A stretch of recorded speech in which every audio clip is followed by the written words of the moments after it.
Okay, I apologize for taking a couple of weeks off or so. Tony and I both have we've both been in the middle of job changes and shift changes, and we're just now getting settled again, I hope, getting on our feet again. I'm just going to read you what I wrote the last week or so during this time. It's called Antichrist Personality Disorder. Antichrist Personality Disorder. It's a play on narcissistic personality disorder. Okay, I believe the spirit of an Antichrist exists in the heart of every malignant narcissist. Psychology misinterprets the deep-seated source of malignant narcissism as inverted hostility or as self-hatred. But I believe the Bible teaches something different. I believe Scripture teaches us that the deep-seated source of malignant narcissism is a hatred of God. It's hostility toward God.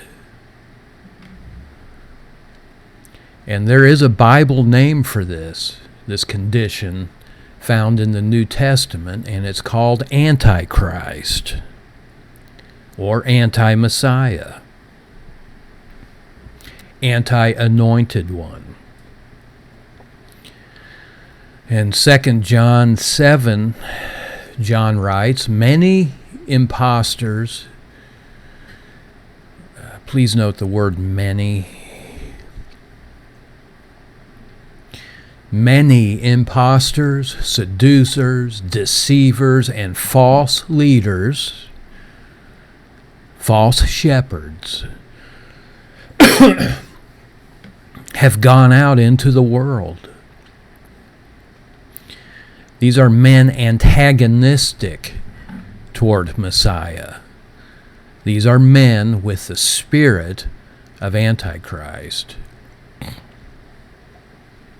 1 John 2:18. Many men, again I emphasize the word many. There's a lot. Many men who radically oppose Christ in the guise of Christ. I'm going to read that again. There are many men who radically oppose the Messiah. They're not just a little mad at him or in disagreement with Yeshua. They oppose him radically. I mean, they are on a mission. There are many men who radically oppose Christ, disguised as Christ, masquerading as an anointed one. There are many antichrists, in other words. Many antichrists have arisen, and this confirms our belief that it is the last days. And this again is in 1 John chapter 2, verse 18. I believe this is from the Amplified Classic. I'm using two translations, Amplified Classic and the Expanded Bible.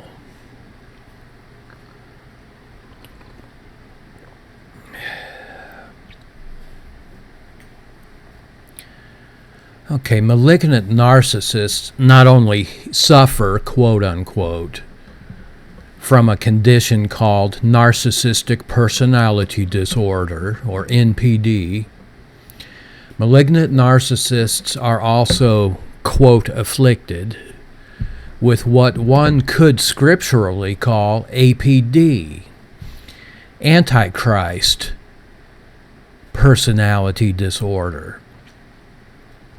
And Antichrist personality disorder is a disordered personality, all right. Everything is out of order in the Antichrist personality disordered individual. What is considered sweet to a normal person of conscience tastes bitter to the Antichrist personality disordered person. Antichrist personality disorder is manifest by the states of being that we read about in 1st and 2nd John. And what are some of the characteristics of APD? Well, the big one is this description by the Apostle John of the Antichrist personality disordered man. This man or woman is someone who is, and I'm quoting the Scripture, radically opposed to Messiah. He's hostile. I'm going to jump ahead of myself a little bit here, but the man or woman who abused you, regardless of the capacity, circumstance, situation, is a man or woman hostile to God, not himself. He's not mad at himself. No. He's mad at his Creator. And John calls him someone who is radically opposed to Christ. But he presents himself, he masquerades as someone who loves God, though. This man who's opposed to God pretends to love God, to be called of God even. We're talking about apostates here. The apostate narcissist. These are the ones who pretend to be called and anointed of God, yet inwardly they detest God. They work night and day to oppose God and oppose God's children. That work that they work at night and day includes abuse and oppression of God's children, by the way.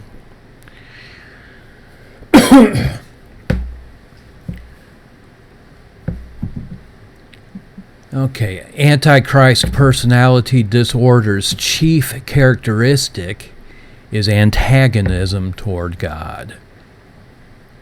And every last one of them is an imposter, a deceiver, and a seducer. Now the malignant, I'm going over the same material, but that's okay. The malignant narcissist, quote, afflicted with Antichrist personality disorder, isn't simply mad at God. This is a lot more than just an emotion. He is actively hostile toward God, and he is on a mission to destroy any and all things holy.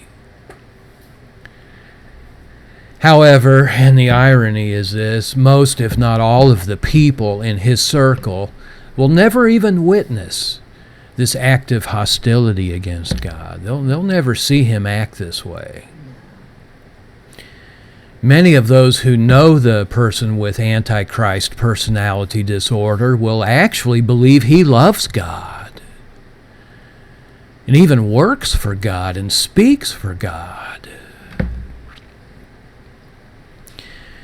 Many of the human tools that he manipulates, such as his enablers or flying monkeys, will never recognize or even observe his deep-seated animus against God. In fact, a lot of his useful idiots will even believe that their Antichrist personality disordered master is a godly man, when in reality, Mr. Antichrist hates God with fiery passion.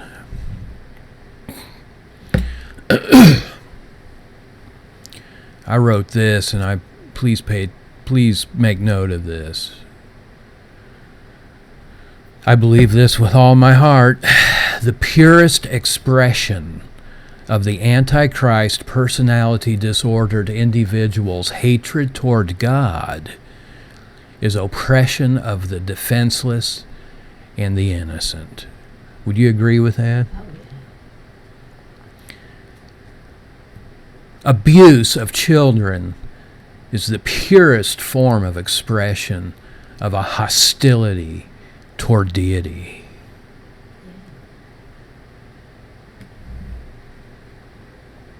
There is no greater form of expressing hatred toward Messiah and toward God than offending one of his little ones. We realize that the narcissist's predatory behavior is not an expression of self-hatred. The narcissist's predatory behavior is an expression of anti-Messiah sentiment resident in his heart. Again, there is no purer form of anti-Christ, anti-God behavior than abusing one of God's little ones. One reason it is anti-Christ behavior is because it is anti-conscience behavior. The light of Messiah, the light of Yeshua, lights every single man born into the world. And it's called, among other things, conscience.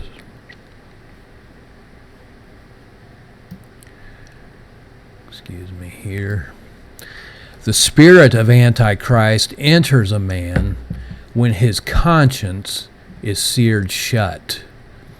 The conscienceless man grows hostile toward God, and it seems to get worse, not better, with age.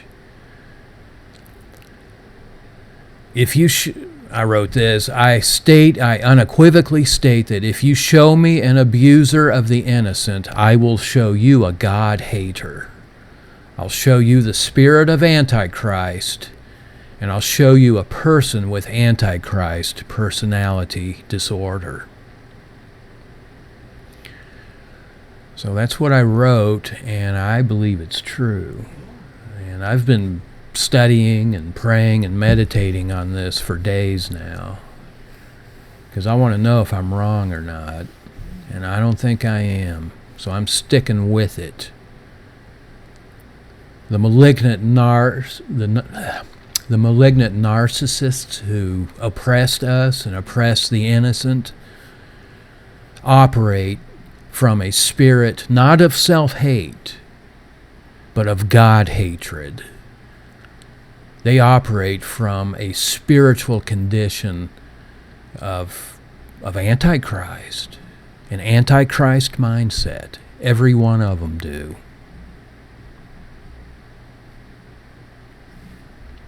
Here's something I wrote as well. This is a different topic, kinda. Are we to show love to people who hate God? Are we obligated by God to show love and kindness to people who demonstrate a spirit of Antichrist? Are we supposed to love them, forgive them, and be kind to them, and have much to do with them? No, we're not. I said no, we're not.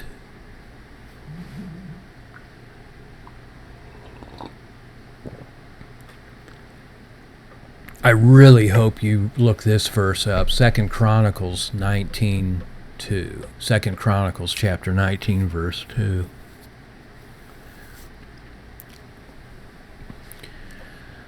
Jehu, a prophet, said to King Jehoshaphat,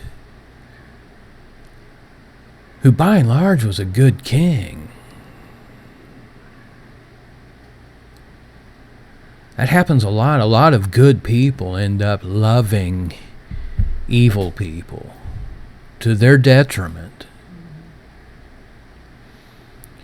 Okay, Jehu, a prophet, said to King Jehoshaphat, "Why did you help evil, ungodly people?" And he's referring to King Ahab. Why did you help an evil, ungodly man?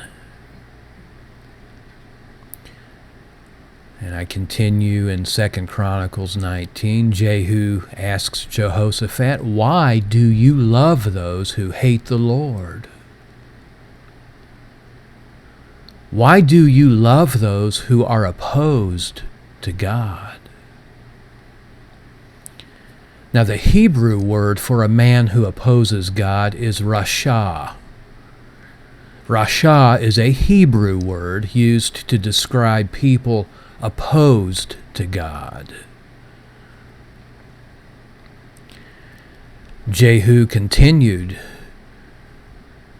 "This is the reason the Lord is angry with you, Jehoshaphat, and this is the reason the wrath of the Lord is upon you." And here's some commentary that I wrote on this portion of Scripture. Should you help the ungodly? It's a question. Are you obligated to help an idolater, a murderer, or a persecutor of the innocent? Should you love those people who hate God's laws? Should we love people who hate the worship of God?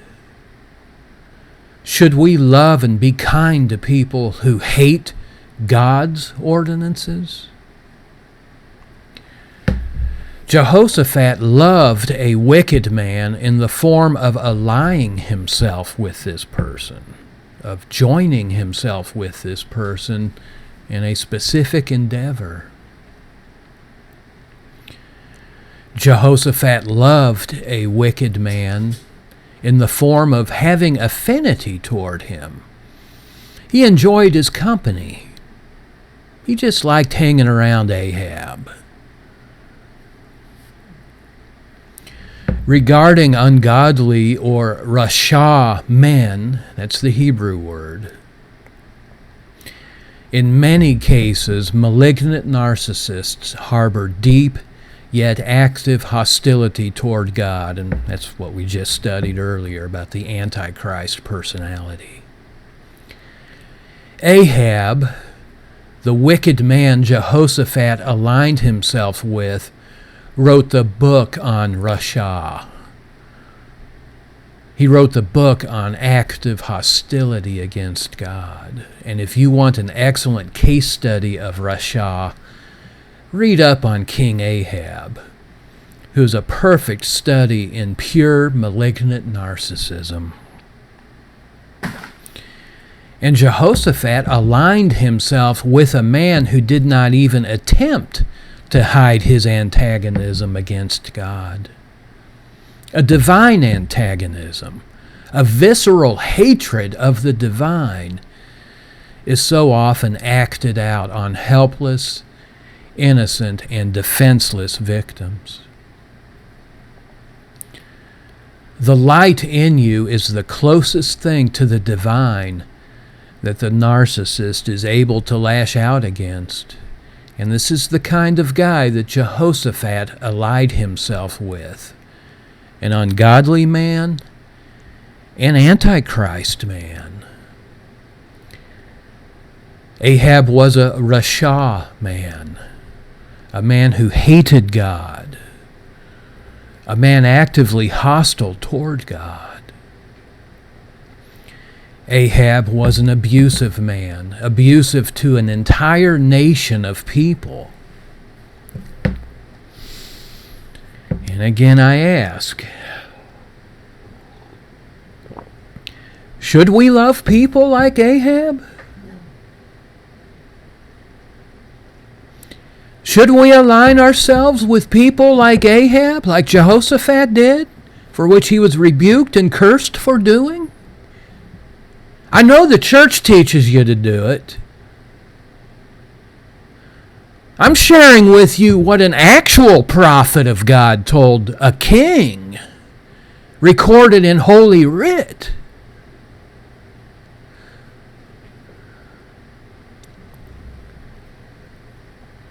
Should we have affinity for people like Ahab?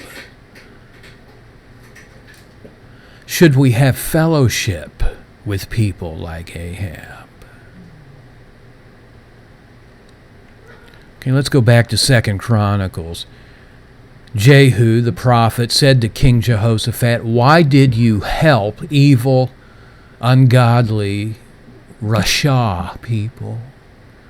Why do you love those who hate the Lord? This is the reason the Lord is angry with you, and the reason the wrath of the Lord is upon you, and this did come to pass." God's wrath did appear in the form of future war with the enemies of Judah, which is the country that Jehoshaphat was king over. Endless war came as a result of his alliance with Ahab, because he loved Ahab. And God's wrath also appeared in the form of calamities that came upon Jehoshaphat's family. At least some of his sons and grandsons, I believe all of them were actually, but I'm not sure. I'll just word it this way: many of his posterity were slain by the sword,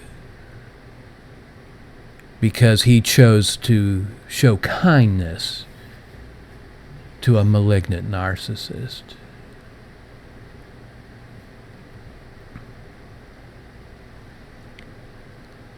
Okay, I think I'm going to stop here. I thank you guys for watching me and sticking with me. I'll be working on some more lessons here. If you guys want to keep watching, you know. I do these for myself too. I just share with you what what blesses me, basically. We love you guys. Thank you for watching. Thank you.